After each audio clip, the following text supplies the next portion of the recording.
All right, welcome everybody to another episode of Tennis Channel Inside In on the Tennis Channel Podcast Network. Mitch Michals from the Santa Monica studio. The official tour season is over. We still got some Davis Cup action. If you're watching or listening to this after Thanksgiving, hope you had a happy Thanksgiving. Joined now by former tour professional, top 20 player, commentator for TC in town this week for the Davis Cup, friend of the show, Jan-Michael Gambill. Welcome back to the program. Thanks, Mitch. Good to be here. It's been an interesting journey, I'd say this. The longest season that there is in sports. There's been ups and downs, a lot of new faces. I did want to start with this, though. Last time you were on the show with our good buddy, Leif Shiras, you kind of hit the nail on the head with Coco Gauff and the forehand issues that she had, working with Brad Gilbert, and then goes on and wins the U.S. Open a month later. So we got to congratulate people that get predictions right on the show. Yeah, I remember saying that was a good hire, and it certainly was. She did pretty much everything that she could have done to have the best year of her career, and she has fixed that forehand. It's insane. Made it into a non-issue. It just made making better choices on it, and again, Brad was the right person to put in there. What I think is very special is, that moment was iconic for tennis, and it was just a tremendous thing to see. If she doesn't win another major, she still has that U.S. Open. The only problem she has now is ego. She's got an ego problem, and that's every player. The head-to-head's not great. Ego locked back in, which we all thought she would, won the next two head-to-heads. That's the problem. It's figuring out, you can beat pretty much everybody else. It's how do you beat this person consistently? And that makes it fun, though, right? Yeah. It wouldn't be fun without adversity. So finding a way around that tomahawk of a forehand that Iga possesses is going to be the trick. And Iga played some very confident tennis, as you mentioned, at the end of the year. It's going to be really interesting to see who starts out in Australia on the right foot. I was stunned how quickly it happened that Iga got back on track and got number one. I thought it would happen, but I'll say that fast was stunning. The way she played against Pegula in that final, it was just like, all right, that's just absolutely lights out tennis. That's makes me think of like Steffi Graf in the past, just going out and crushing someone in the final. That is not easy to do against Pegula, as one of the most consistent and solid players out there. Yeah, it was a crazy end of the women's year. The men's season was the same. We did have the top four. There's the same alpha, which we'll get to. But I will say this though, it was interesting to see the top four players all get to the semis. Now we're going to get into the results, but hasn't happened much. We got a Final Four that were the four best players of the year: Djokovic, Alcaraz, Medvedev, and Sinner. So I know there's a guy in a tier all by his own and some other contenders, but the top four separating themselves from the field was nice to see. Yeah, it seems to be happening. I like how Jannik Sinner has really upped his level. He seems to level up a little bit each year. Now, 4 in the world, is that right? Where he's ended up at the end of the year, and loved how he played in that final. Was outclassed in the actual final against Novak, who adapted his game as he often does. But the fact that he was there and they had so much viewers, there's so much interest behind Jannik Sinner. I'm a fan. Yeah. There's a lot of fans out there, and that's really good for our sport. What I thought before we get to Djokovic was fascinating, and Jim Courier brought this up last week, is that with the exception of Medvedev, who just played every match, it seemed, the other three guys did manage their schedules pretty well, and they had dips.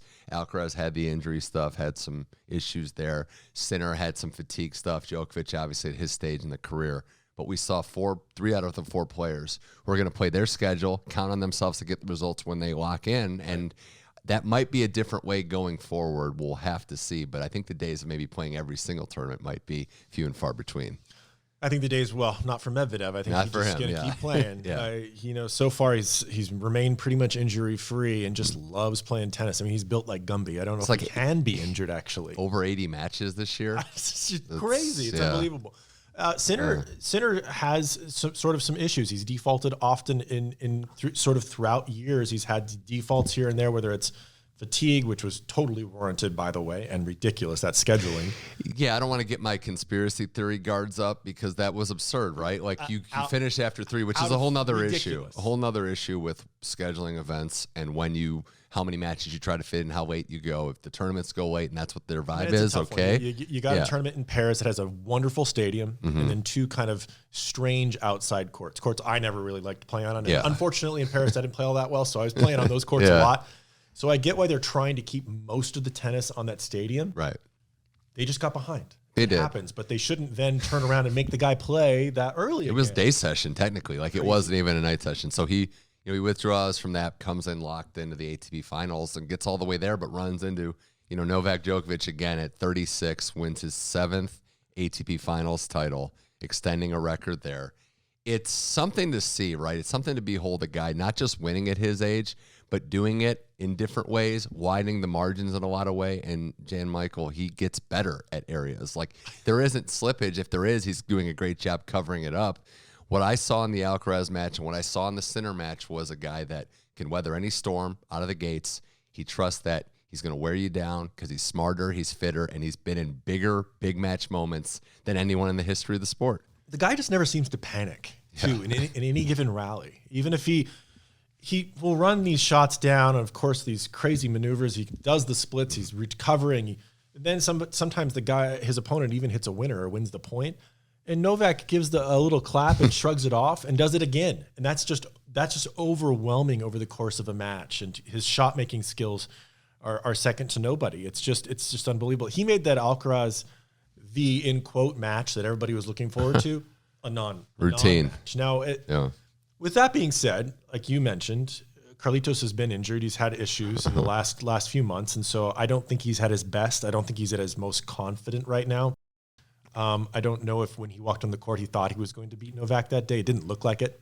But now everybody's going to have some time to sort of recoup, hopefully get away from the game a little bit. Don't play too many exhibitions. I know there's a lot of money out there in those exos. Yeah, you got to be careful because going into Australia, who's going to be the best player? And right now it's obviously Novak. So who can give him some trouble? Yeah. Quick note on that exhibition comment last year, and he said it himself. I'm not just inferring anything. Casper Ruud messed up the whole start of his season by playing with Rafa in all those exhibitions. So how do you turn that down? Yeah. How do you turn down an opportunity to play with Rafa all over the world? There's a big one around Christmas coming up, and we've seen the entry list. So some players already committed to that. I understand that financially too. It's tough. The thing with Djokovic though, it's you get to athletes at this stage in the game and you think, okay, like their mind's sharper than ever. Maybe they're losing some fitness. Maybe they can figure out a way to cover up some deficiencies.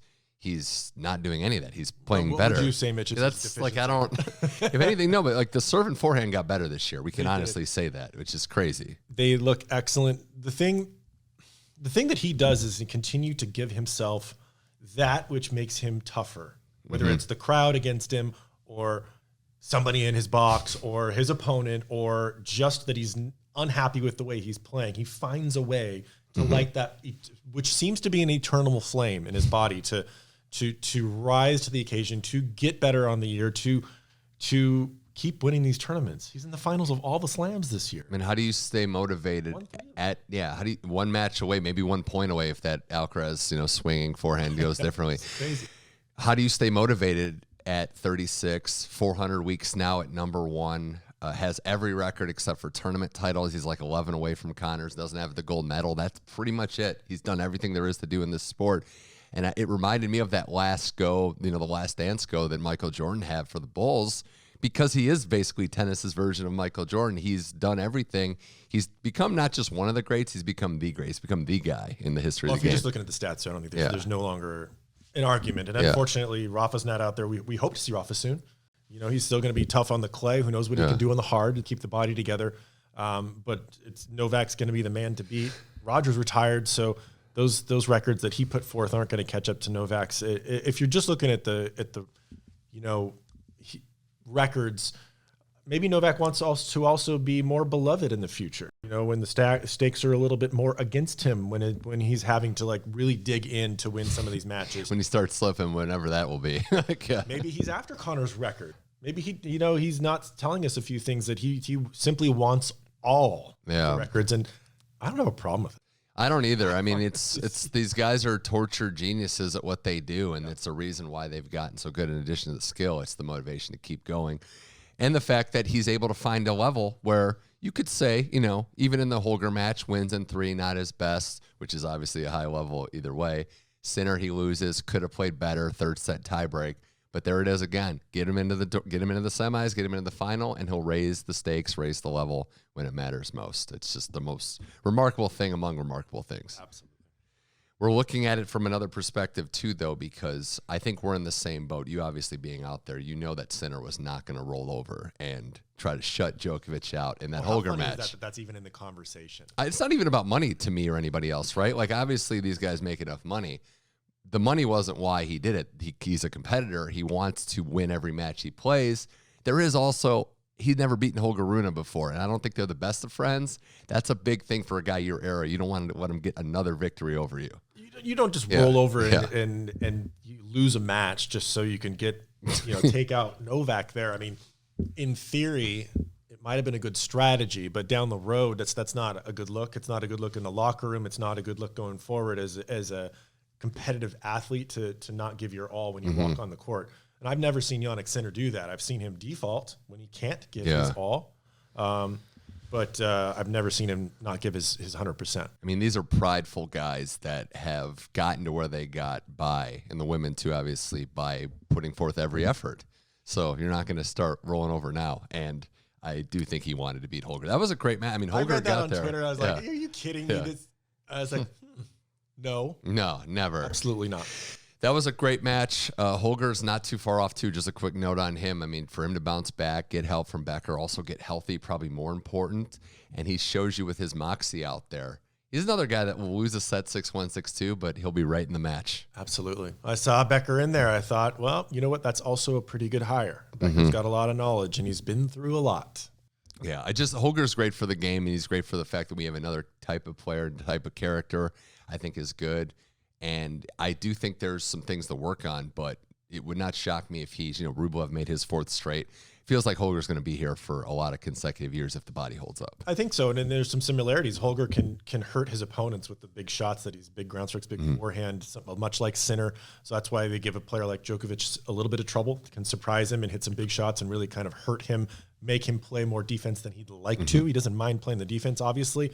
But that's a type of a mindset and a game style that can hurt him a little bit. Yeah, he had two Djokovic matches, Paris and the finals, that were like the exact same. Great. Exactly. Third set, kind of getting worn down by a 36-year-old at the it's the craziest thing.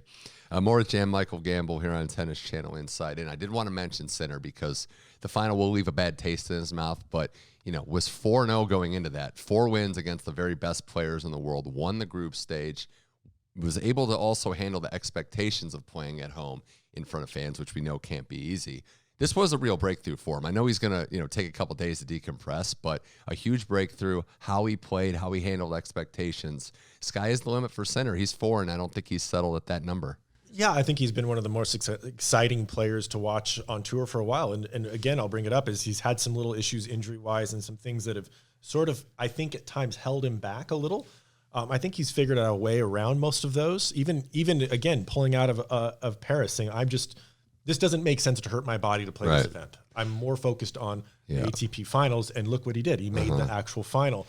I don't think he's going to be too hurting from that, I thought wonderful tournament making the final. You lose to Novak Djokovic, that's not like the end of the world. Most people are losing to Novak Djokovic. What I like is he's turning around. He's going to play Davis Cup for Italy. He's in Spain, at least he's there. So he's making that effort after that huge result. A lot of players would be like, "Oh, I'm done." There's something to be said, right? And obviously Sinner's at the top of the game, but players that have good years and are healthy, they don't want the season to end. Like we talk about how long it is. Like you feel like I'm in that rhythm. Let's keep playing tennis.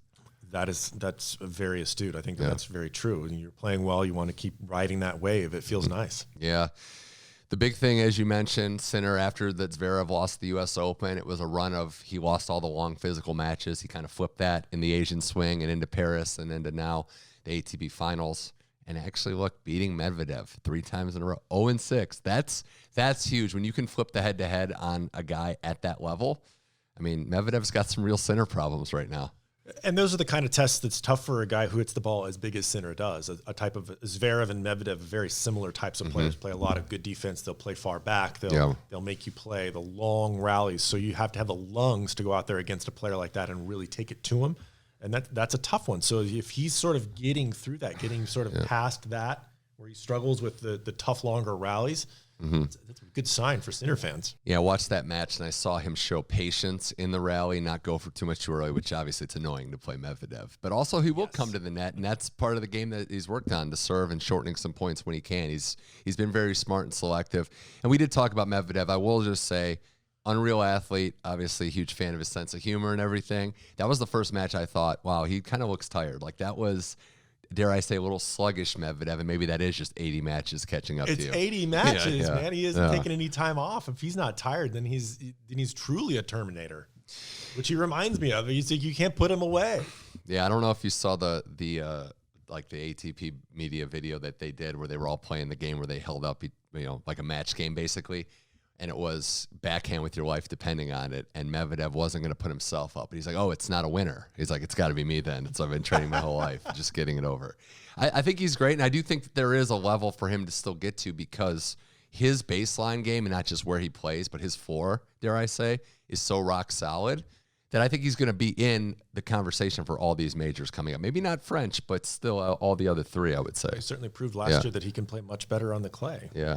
Winning in Rome, if I'm not wrong. I mean, that's pretty impressive, his turnaround on the clay. I think he's a threat on all surfaces with the big serve, his willingness to, he sort of had the same thing as me, and he's much better on the clay than me, but I always sort of had a bad attitude going to the clay. I didn't like the clay. I didn't enjoy the clay court season very much, and that sort of, I felt for Medvedev a little bit. I was like, okay, maybe this isn't going to be his surface, but he's turned it into pretty much his surface. Maybe not as good as some of the other guys, but he could be a threat. Does the doubt creep into your mind then, or like maybe you mentally start to check and see yourself like, oh, hard court's coming or grass is coming? Like when you have a couple losses, does that compound a little bit? Well, the doubt did for me. Yeah, I was like, I'm ready to let's just get to the grass as soon as possible. And I enjoyed playing the grass. I enjoyed the hard courts a lot. I just didn't move well on the clay. I felt like I had to play such crazy offensive tennis and come forward more than I liked to win matches on the clay. So maybe you're just adapting his game style a little bit. Probably can't play quite as far back the way that he hits the ball.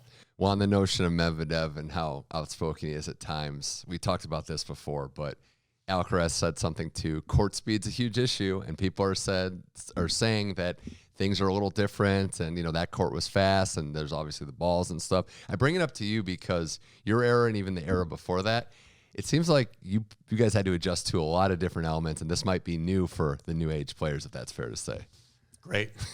I hope it. I hope it's tough for them. I think that there should be faster courts. Just covered the Davis Cup match, and the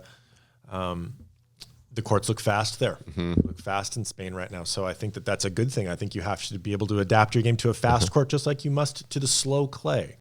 So if court speed's a little bit of an issue and Kalish didn't like it, well... I remember that quote Roger Federer had where he, and he came up with a different generation and kind of stuck around a long time. He said, I had to learn how to play a bunch of different styles. The players today don't really have to do that. And I think the ball thing in terms of injury, that's a whole nother topic. We want to make sure these players aren't breaking down. Ball thing is a different issue. Right. I agree with Carlitos 100% on what he said. For the different tours, they should be using the same ball. Right. And this is a very specific pro tennis thing, guys and girls that are playing year round that deal with it, that club players wouldn't even know. Some balls are just heavier than others, and it's just a whole thing. So if you just say to these tournaments, and the problem is it's a sponsor for these events. Yeah. And so they're getting money from this ball, the ball sponsor for the tournament, which is important. But if you just make it the tour, which is really a logical thing, especially for such a young player, although he is an ambassador for the sport, but what he said is true. It's going to cause some injuries. That doesn't mean it's the whole ball all year. It just means for these tours, and that can be 3 or 4 tournaments or 5 tournaments in a row, whatever it might be. Sounds like the players don't even really know what to expect tournament. Sometimes they're a little, and that's where I think the expectation should be there, even if you have to plan it out knowing what to expect. For a while, I know that the Wilson U.S. Open ball during the U.S. Open series was the ball. And I thought that was such a great thing. So for all these hardcore tournaments leading up to the U.S. Open, and I think that maybe Newport was included in that, you're using the same tennis ball. It's nice. You get sort of used to it. The Australian Open sort of does that same ball for the tournaments over there leading into the Australian Open. Yeah. I think that that's a good way to do it. Yeah, I think we could just get to some, consistency with that is what the players want. And the last thing on the finals is Alcaraz. It was nice to see. And I agree, he didn't have the best confidence body language against Djokovic. But against Medvedev in that round-robin match was the first time he looked a little back. Like, this is the guy we remember. And it was a couple months since we saw that version of him. Match tough is not a made-up word. Playing matches, winning matches, and frankly, to be a very top player, that means you're doing it a lot. Yeah. So, you get an injury that sidelines you a little bit. You maybe didn't have the year that you thought that you were going to have, and surprised Novak Djokovic has again dominated the tour. I think that's a lot on Alcaraz's plate. That's why I'm really looking forward to next year. I really love watching him play, as many of us do. So it's going to be interesting to see how he reacts to still a very, very good year. He was number one for a number of it, and he's ended up at number 2. Like, I don't think there's much that he needs to really work on in terms of playing tennis. I think match toughness, making sure your body revs up for the big events, which Djokovic struggled with early in his career. I did notice in a couple of the moments in this Zverev match in particular, hearing our own Paul Annacone say that, this is a little bit loose from him. There are points and moments in games where he's not rock solid. And look, can he beat 98% of the tour when he's not even like that? But it's the upper 2%. That's the thing. I think that one of the things that makes Alcaraz so exciting to watch is that he takes some risks. Hits the ball big. He's very kind of a different sort of old age player. Like, he plays a little bit like Roger. It's not the same, but a little bit, a very offensive type of a game. And when you play that way, you still have to make good decisions. To beat Novak Djokovic day in, day out, which I'm not sure he'll ever be able to do that, but to beat him on the biggest stage, he's going to have to just be a little bit more consistent. Maybe a lot more consistent. Djokovic doesn't seem like he takes as many risks, but he just gets it done. What else can you say? The guy just does it again. What else you can say? It's pretty insane. And then we turn on to the final real event of the year, the Davis Cup, going on right now. You called some of the action today. How about Finland knocking out Canada, just defending champs today. out? You know what? This is what Davis Cup's about. I thought that this match, Virtanen was just incredible in singles, and then in the doubles, stepped up with Heliovara in the doubles, and they got it done against the defending champions. Of course, both teams didn't have their full roster out there, but it's about taking the group that you have and finding a way to inspire them and get you through it. Of course, this format's pretty brutal. 2 matches and you're done. 2 out of 3, it's over. Yeah, it's because in your era playing and getting the chance to play for the Davis Cup team, you never had the pressure of, okay, right now, rubber 1 means way more than it used to. I mean, there was always the pressure. Because if you could do well the first day and put your team in front, then that doubles in the middle could mean even more. There was a lot of. It was different though. The 3 out of 5 I think is tough in its own way. It's longer. You have chances to come back. 2 out of 3 is it's over quick if you sort of have a lapse in a set. I like the going back and forth, the different countries playing at home and away ties. I think that for me, that was really special about Davis Cup. But I think that this team format is done really well. I loved seeing the full crowds in the It was nice. The Finns were there in great numbers. Canada had a good support group. This was a great tie. It was a great tie. I'm very happy. I love Canada, but I was very happy for Finland because you could see it meant so much to those guys. Nice to see a Scandinavian country break through in tennis. Amazing. It's a global game. Would you compare the energy and maybe the nervousness, how you felt before a Davis Cup match to like a big Grand Slam match? Was it different? Same vibe? Oh, I was much more nervous. Oh, because the Grand Slams obviously were quintessential, the most important events for a solo player. But Davis Cup and the opportunity to play for your country, especially when I was going up against the likes of Sampras and Agassi and Courier. And Todd Martin, and like just trying to get a spot on the team, it meant a lot to have that opportunity. And I was able to get out there a few times. So it was a really neat opportunity for me. And I did feel the pressure. Especially on the road, right? Like maybe that's a little more comfortable when you have the road hustle environment. It's a little different for tennis. Well, I was a little bit like, I have a few similarities. I didn't have a problem with Novak a little bit. When the crowd was against me, I actually liked it. Yeah. That was fine. It could fire me up. It didn't. It's when you're at home. Never back down. I felt more nervous when the crowd was all for me, and I felt like I needed to perform for them. It's much easier to have the crowd against you, and you're like, I'm the only one here. Yeah, I'll take you on. I don't care. You can't do anything to me anyway. Nothing better than silence too, right? When you shut up an away crowd. Exactly, and you shut them all up. And just because of your experience, you mentioned Hall of Famer after Hall of Famer, and that guys you were competing with, and then played on rosters with, and then I'm sure seeing them up close and personal, you had to learn a little bit more, because it's one thing to be on the tour competing with, seeing them win Grand Slams. When you're right there, front row seat, a teammate, you get to see how these geniuses really do work. Yeah, it was a lot of fun. I mean, I was lucky enough to practice with Jim Courier, but sort of my transition from juniors on to lower pros to the top pros, and so I knew Jim very well, and I considered him a friend, and he was a lovely mentor to me at times as well, and so was Andre Agassi. So I had some good relationships that I developed, I think, from the Davis Cup, from just practicing. They respected me because they knew that I put it all into the practice every single time I walked on the court. So that was a really nice, it just worked out. We all did that. We all hated losing practice sets, practice baseline games. There's brackets flying all over the place and being broken. But, those practice weeks and having a meal with these players, these legends of the sport and people that I looked up to, was a huge thing for me in my career. It's got to be one of those moments you cherish in your career, especially just, saying you were on the Davis Cup team, a contemporary with some of these legends. Speaking of that, I mean, we've got Joker and Sinner both competing, and it does show you how much it means to them, how much, in a long tennis season, as we reiterated, and everything you have to do and sponsorship requirements, you just can't beat national pride in a lot of ways. No, they both care about their countries. Novak cares about Serbia. He wants to win the Davis Cup for Serbia.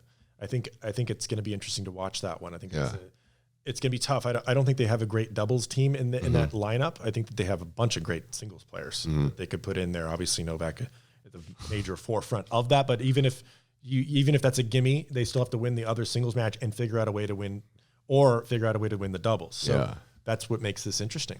He gets very emotional every time he has a homecoming back in Serbia. It means a lot to him. And if we get Sinner Djokovic again, that'd be pretty cool. So we'll see. Be pretty cool. A couple of things just to wrap up here at Jan-Michael Gambill on Tennis Channel Insight. And I have to give a shout out too, and he surprised me, and I'm sure you. Nick Kyrgios did pretty well on commentary this past week.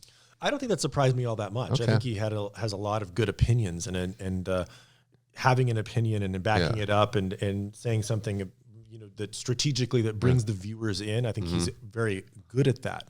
Nick doesn't want to let people into his head very much. So I thought that was a really neat opportunity to get into the head of Nick Kyrgios. I think I'd say more surprised how good he was calling matches. I thought he'd be good on TC Live because he has opinions, as you said, but it made me think of something Riley Opelka told me earlier this year, that when you're up here, when you're on tour, that's your time to really shine in that booth.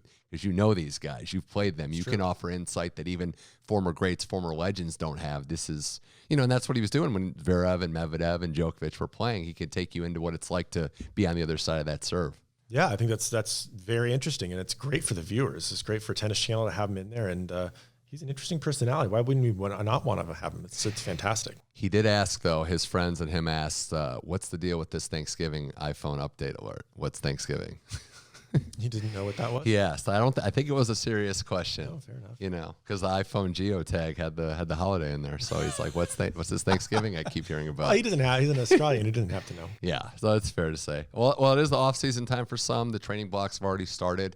And why, I guess the final question, why is the Maldives like the place? Has it become a tennis destination? Was it for you? It seems like that's where everybody goes now. Is that the thing? That's where they go. It's the photos in the Maldives for a couple of days. Oh, good for them. That's far away from my place is Hawaii, which is home. Okay. So I didn't need to go to the Maldives to be happy. It just seems like that's maybe mostly the European players. Yeah. And for Europe, it's probably much easier to get there. Or the Caribbean, certainly easier than going all the way to Hawaii. The money's gotten nice, so it's nice to see. It's like the pay's gone up. But we'll see. I think Serbia, Italy, Davis Cup, if we get that semi, that could put a nice bow on this year, and we'll see what we get done. But Jan-Michael Gambill, this was fun. Thanks for coming on the show, not just this time, but several times this year talking tennis. Always a pleasure.